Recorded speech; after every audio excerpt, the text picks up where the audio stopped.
بسم الله الرحمن الرحیم. د فارمونو د بریالیتوب لاره.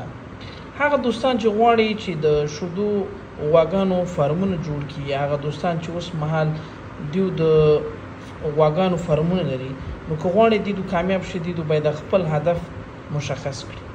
مثلا زه په ډېرو فارمونو باندې وګرځېدلم، اول ته مونږه ځینې مشکلات پیدا کړل چې هغه د هغوی د خپل هدف څخه وتې وو، او داسې فکر کوو چې دیدو د ناکامۍ په لور باندې روان دي.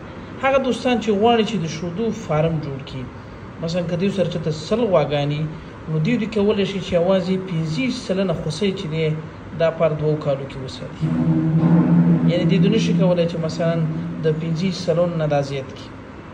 مثلا تاسو سره 10 غواګانې دي، نو تاسو کولی شئ چې پر 2.5 کالو کې چې دی 3 غواګانې چې دی خپلې ګلې ته چې دی دا ور اضافه کړي، او په همدې ترتیب باندې خپل عواید چې کوم راځي بیا دا ټول د شودو د خرڅلاو څخه ترلاسه کړئ. که چېرته تاسې د 50 سلنو څخه دا مقدار اوچت کړئ، نو تاسو بیا مجبور یاستئ چې د شودو څخه کوم عواید چې راځي دا د فارم په زیاتوالي باندې یا هغه نوی سټاک یا نوې ځوانې خوسۍ چې دي د هغې په تربیه باندې مصرف کړي.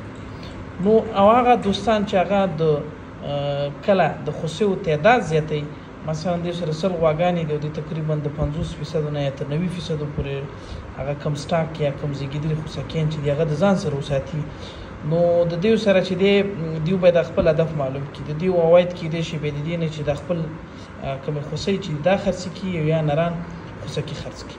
نو کوم ملګري او دوستان چې د 50% نه زیاتې خوسۍ ساتي، دا په حقیقت کې دغه فارم چې دی دا د شودو په خرڅلاو باندې د عواید نه پوره کیږي، او د دې عواید چې دی دا چېرته ځي بیرته دا خوسیو ته ځي.